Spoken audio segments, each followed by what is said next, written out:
Enfim, né, rapaziada? Ontem falamos um pouco aí sobre a situação financeira, o relatório financeiro do São Paulo. Sabe-se que o São Paulo já atingiu a meta de vendas desse ano, como eu falei pra vocês há alguns vídeos atrás, né? O Tricolor arrecadou até aqui, até setembro, né, como tá no relatório, 233 milhões e 100 mil reais em vendas, tá? Esse valor aí é 2,1 vezes superior ao que foi orçado pela diretoria no começo do ano, tá? Mas o problema é que os gastos do São Paulo com futebol foram de 309 milhões e 300 mil reais até setembro desse ano.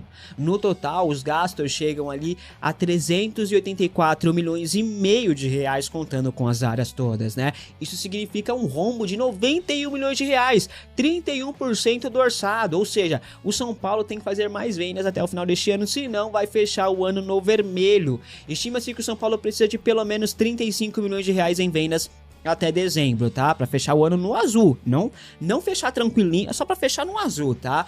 Mas esse valor pode ser arrecadado facilmente com a venda do Nestor. O Nestor tá emprestado ao Bahia com a opção de compra fixada em 30 milhões de reais, ele deve ser comprado em definitivo, e caso isso aconteça, restará apenas mais 5 milhões de reais para o São Paulo fazer em vendas, né? O que pode ser contabilizado com a venda de Galopo ao River Plate, o que renderá aí 12 milhões de reais ao São Paulo, mais ou menos, porque parte do valor total da venda do Galopo, que é de mais de 20 milhões, vai para o abatimento da compra do Enzo Dias. Então o São Paulo pode bater a meta facilmente, só que, apesar disso, o São Paulo pode fazer ainda mais vendas para fechar o ano mais tranquilo ainda, né? Nomes como Pablo Maia, Bobadilla, Rodriguinho, Ferrarese e Luca surgem como grandes ativos e opções para o São Paulo negociar na janela de transferências, tá? De certo mesmo são as vendas do Galopo e do Rodrigo Nestor. O segundo não confirmado, mas deve acontecer, dificilmente não acontecerá, tá? O Casares, ele tem a estratégia de vender as suas joias a preço de banana para contratar veteranos ali que mal jogam pelo São Paulo. Eu vou te falar, absurdo, viu, gente? O Bobadilla vem recebendo diversas sondagens aí do mercado. Clubes da Europa, principalmente Itália e da Espanha, estão monitorando de perto a situação do volante. O paraguaio está muito valorizado no mercado atualmente, né? As convocações para sua seleção, ela ajuda bastante a valorizar o jogador. O São Paulo vê o Bobadilla com grande potencial de venda para o futuro, mas a diretoria traça uma estratégia para vendê-lo, tá?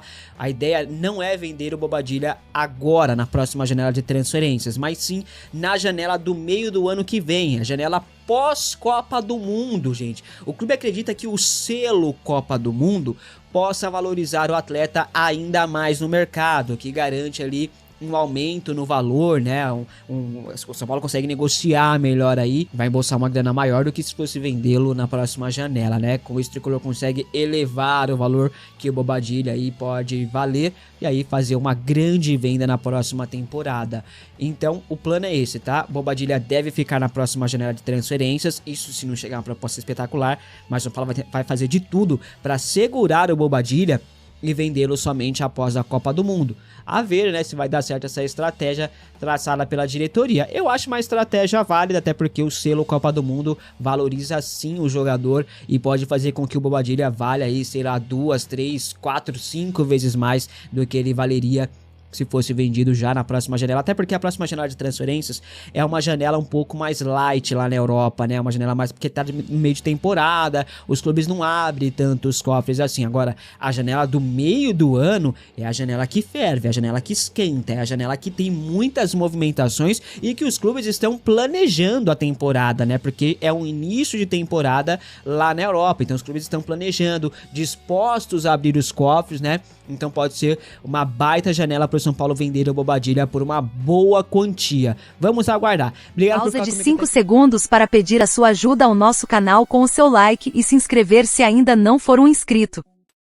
Vitória efetiva dentro da política. Antes era apenas um sócio que jogava futebol pelas seleções, cheguei a jogar no amador por um ano, fiquei no ano ruim, mas enfim, minha trajetória começou efetivamente na política de São Paulo, no Conselho Fiscal, onde eu atuei com força, com veemência, e fico tranquilo de ter feito todos os alertas necessários para aquilo que hoje a gente está vendo que o São Paulo precisa, que é transparência.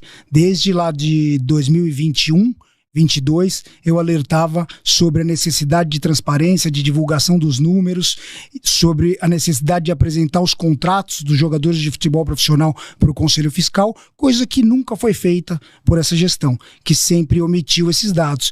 E um contrassenso, os contratos dos jogadores de basquete eram enviados para o Conselho Fiscal analisar, né? Quando eles mandavam o de basquete, qual que era o argumento? Não tinha sigilo? O Conselho Fiscal não pode ter sigilo, né? Nos termos da lei do Profut, o Conselho Fiscal tem que ser autônomo e ter uma atuação independente, aberta. Não pode ser cerceado, sob pena até de perder os direitos de parcelamento, enfim, todas as questões que a lei dispõe. Então, nessa gestão atual, nenhum contrato passou pelo Conselho Fiscal para algum tipo de auditoria, verificação, é isso? No primeiro ano da gestão do atual presidente, nenhum contrato de jogador de futebol foi submetido ao Conselho Fiscal, apesar das reiteradas solicitações, através de ofícios, através de e-mail ou verbalmente. E isso, assim, pra você, né, como um cara que enfim, tem uma posição de oposição internamente no clube, te gerava qual, assim, sentimento, Caio? Você, estando nesse Conselho Fiscal, que tem como, né, uma visão mais simples, assim, fiscalizar de fato as ações do clube, era algo que te deixava com qual pensamento em relação às ações da atual gestão? É extremamente frustrante, Gabriel, a gente trabalhar, você dedica horas do seu dia para analisar documentos do seu clube e ter uma negativa sem justificativa, né? Apesar disso, eu não esmoreci, continuei trabalhando firme e forte, fui retalhado na ocasião que eu apresentei o primeiro voto, que eu pedi a gestão temerária da gestão, porque estourou mais de 20% o orçamento. Eu dei entrevista para um blog que eu não sabia, é odiado pela atual gestão. E, aliás, todos os canais alternativos são muito acompanhados pela gestão. Então, se fala um pouquinho, algo que saia do roteiro do que eles esperam, você pode escrever que a gente vai sofrer consequências. Mas ali, naquela ocasião, eu dei uma entrevista para me precaver. Inclusive, no meu voto, eu até trouxe aqui, porque o final eu gostaria de ler para a gente mostrar que desde 2021-22 o São Paulo continua na mesma toada, né? Uma gestão extremamente obscura. Mas naquela ocasião eu dei uma entrevista, e aí, voltando à sua pergunta, como é que eu me senti? Eu me senti perseguido, porque na sequência eu recebi uma representação dizendo que eu abri informações sigilosas do clube. E, na verdade, eu não falei nada demais. Eu me lembro que na entrevista eu citei que o atual presidente do São Paulo começou muito bem a gestão, com uma austeridade, tentando economizar, mas bastou um jogo bom do Rojas, vocês lembram do Rojas, que estava com o contrato para vencer, ele foi lá e renovou o contrato.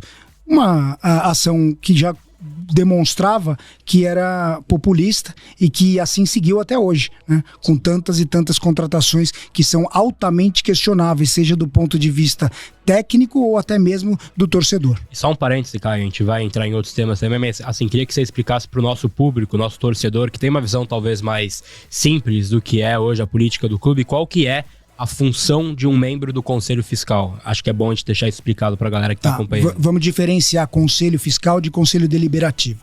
O Conselho Fiscal ele é composto por membros técnicos que precisam ter formação jurídica, e contábil, e engenharia e administração, né? Acho que são esses os cursos, se não me foge a memória.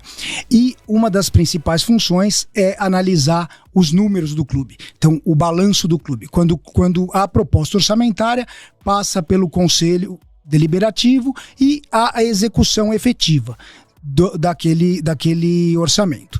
E no dia a dia o conselheiro tem uma série de competências no estatuto, eu não me lembro todas de cabeça, mas a mais importante é a análise do balanço, para verificar se o orçamento que foi estabelecido foi cumprido, né?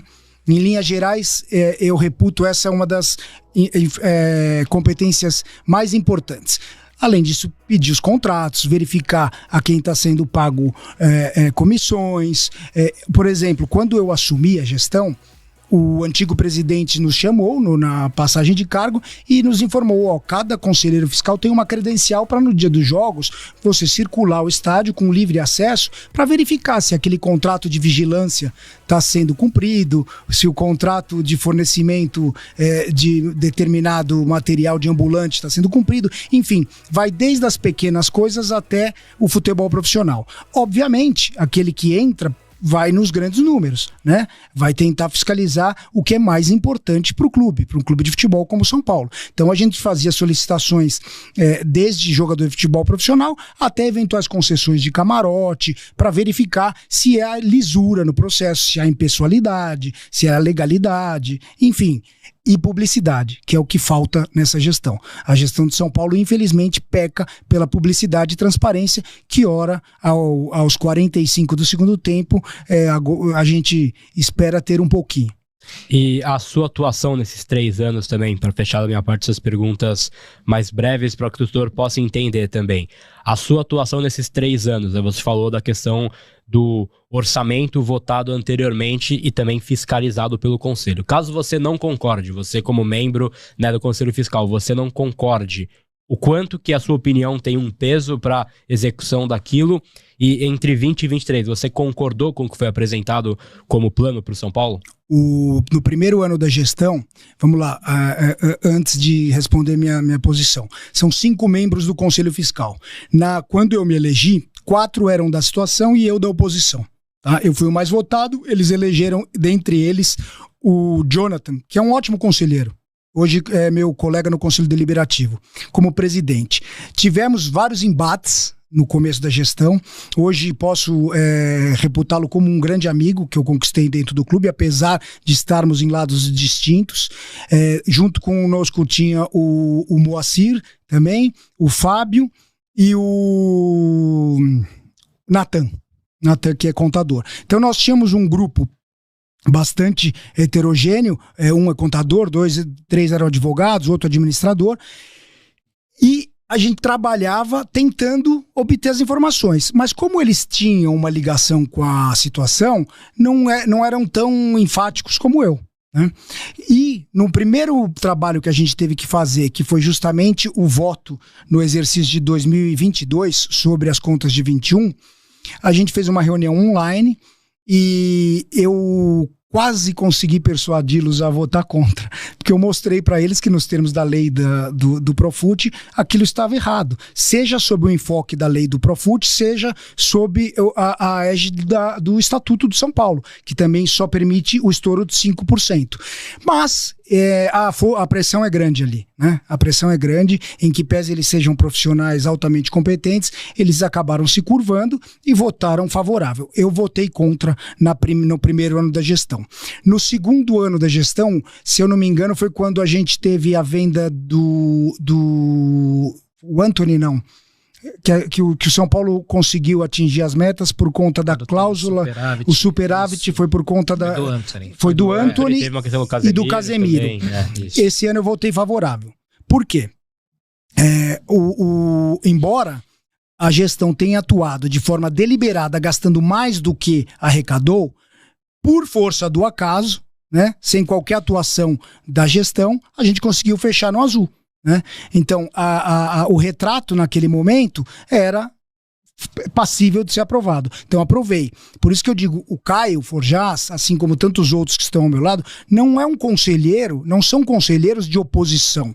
Nós somos conselheiros do São Paulo Futebol Clube, representamos 20 milhões de torcedores. Então, nesses anos que eu estou no deliberativo, talvez eu tenha votado em contratos mais a favor do que contra, né? Mas isso não significa que eu sou favorável aos desmandos que ocorrem na gestão. Existem matérias que são necessárias, que precisam ser aprovadas, assim como outras que a gente refuta veementemente de plano. E vamos lutar contra. Uma delas é o fundo de Cotia, que a gente sabe que nós vamos falar um pouquinho mais adiante. Isso, e até antes de entrar nessa questão do FIP, né, do fundo de Cotia, o Caio, uma coisa que me pegou bastante aí. Mas, tá? E tem aí, rapaziada, 2 gringos, tá? Chegando aí, né? 2 estrangeiros aí, 2 promessas chegando para Cotia, que o São Paulo fechou 2 novas contratações, tá? A informação do Gabriel Sá. O São Paulo acertou a contratação de 2 estrangeiros para Cotia. é o Marvin Ávila, tá, da Guatemala, e o outro é o Ridwan, eu acho que é assim que se pronuncia, Ridwan Mohamed, de Gana, tá? O Marvin Ávila, ele é um atacante que tem 17 anos, tá? E ele estava no Antiguá da Guatemala. Ele esteve muito perto de reforçar o Grêmio, mas o São Paulo conseguiu fechar o negócio.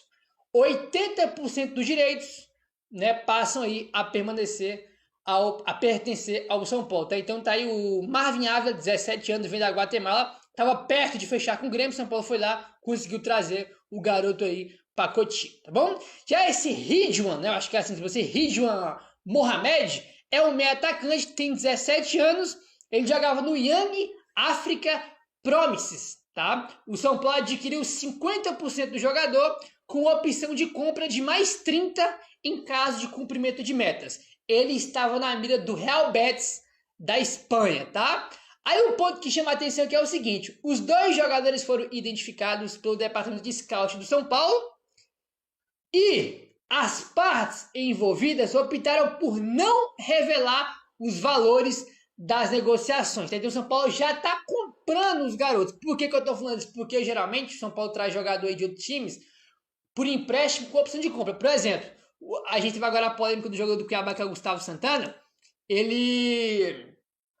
O Gustavo Santana do São Paulo trouxe ele por empréstimo. Aí agora comprou ele de forma definitiva porque ele se destacou. O Hugo, destaque da Copinha, também veio por empréstimo. Depois o São Paulo foi lá e comprou o garoto. Entendeu? Então, o Matheus Ferreira, o São Paulo trouxe por empréstimo do Vasco, depois comprou. No caso dos 2 garotos, o São Paulo já comprou eles, né? E ninguém revelou os valores. Né? Por algum motivo aí, ninguém revelou os valores aí. É aquele negócio, transparência é 0, não tem nenhuma. Né? Nenhuma. Meu parceiro, se inscreve no canal, deixa o like. Valeu. Alex, minha pergunta é a seguinte. Por que Carlos Vinícius fez 2 gols no São Paulo e não fez 2 gols pelo São Paulo? Por questão de grana. Seguinte, São Paulo chegou a ter negociações bem avançadas em relação ao Carlos Vinícius, tá? E chegou-se ao momento de se cogitar pagar o que ele estava pedindo. O salário atual do Carlos Vinícius no Grêmio, o salário em carteira é de 900 mil. E aí, com luvas e tudo, passa do 1 milhão. E o São Paulo estava em um momento propenso a pagar isso, estava tentando reduzir, mas estava propenso a pagar isso. Ele era o plano A, o Lucas, inclusive. O Lucas que ele gosta, né, de ficar mandando mensagem para os jogadores e tal. Sim. Ele é amigo do Carlos Vinícius, jogou lá com ele lá no Tottenham e já estava tipo, ó, vem para cá, que é legal, já estava trocando essa ideia. Só que aí, no fim das contas, o Dineno foi oferecido. Aí o staff do Dineno ofereceu o jogador, aí o São Paulo viu ali, pô, o Dineno, condições aqui é melhores. O Carlos Vinícius queria ganhar essa bagatela com 3 anos de contrato. O Dineno já topou um contrato de risco ali até o final do ano, com prorrogação por mais 1, e ainda ganhando bem menos do que, menos da metade até do que o Carlos Vinícius estava pedindo. Sim. Então aí o São Paulo olhou para a balança e quando estava prestes a fazer essa loucura de pagar isso para o Carlos Vinícius, falou, opa, recebeu uma oportunidade melhor aqui. Aí acabou pintando o Dineno e esqueceu lá o Carlos Vinícius. Que merda, hein? Como qualquer jogador hoje, ainda mais alguém que está na Europa, custa assim, os olhos da cara, né? E, ó, ele fez os 2 gols ali, cara, mas é um centroavante meio comum, né? Bom, tal, trombador e tal. Aí, sinceramente, eu prefiro apostar no Tapia, que é um jovem, pelo menos. Mas o Tapia chegou depois, né? Não, sim, o Carlos Vinícius fez aquele gol lá, que foi uma falha da zaga, 3 zagueiros, o cara deixa ele sozinho lá. Nos confrontos com o Arboleda peitou ele. E depois fez o gol de pênalti. Também não é essa maravilha toda, sabe? Ah, bom o Dineno. Não, o Dineno é ruim. Machucou. Mas não devia ter contratado. O Dineno, o Rigoni, o Mailton, a partida que fez o Mailton. Cara, teve aquela bola que foi cruzada, acho que pelo Pavon da direita. Quando o Alê estava comigo. Quando a bola foi para a direita, a câmera estava alta, eu olhei e eu apontei, porque o Christian estava correndo e o Mailton sozinho andando. Eu falei, olha, vai cruzar. E o Mailton andando. Ele cruza e daí, sorte... E o Rafael faz milagre. Que a conclusão foi em cima do Rafael. O Rafael pegou. Mas o que é esse cara, meu? O que venderam para o Tricolor? O que a Chape vendeu para o São Paulo? A culpa é de vocês. Vocês da imprensa. Vocês da imprensa. Sempre sobe pra Não, nós. porque deve ter um cara na Série B que é bom de bola pro São Paulo trazer. Não é possível que não tenha um cara. Aí, ó. Ó o Rogerão, Entendeu? ó o Rogerão. Eu caí no conto do Mailton também. Eu falei, pô, acho que vai ser um bom reforço.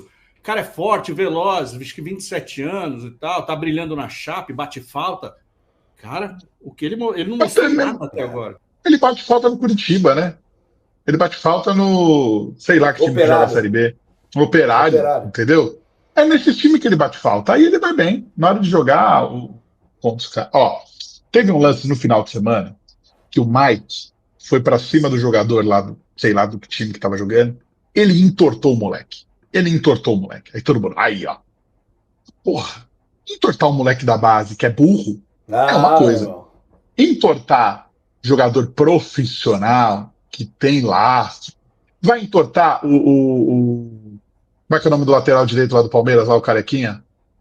Mike. O Mike. Vai entortar o Mike do Palmeiras? Não vai. Entendeu? Não vai entortar esses caras. Não, que tem... Gente, vocês entenderam o negócio. A gente tá falando do Ângelo aí e tudo mais.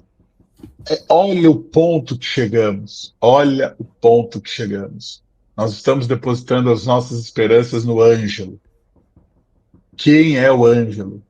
O Ângelo é um moleque que aparece ali com uma possibilidade. Mas moleque, não tem como, gente. Não dá pra botar um moleque pra jogar num time que é uma porcaria. A gente vai acabar, vai queimar os moleques. A gente já não consegue subir. Vende barato. Se a gente começar a queimar os moleques, não vai nem conseguir vender. O lateral direito João Vitor Bispo assinou nesta semana seu primeiro contrato profissional com o São Paulo, consolidando mais um passo importante na trajetória de uma das promessas da base tricolor. O jovem atleta chegou ao clube em 2022 e atualmente integra as categorias de base, onde tem se destacado pela maturidade tática e pela força física em campo.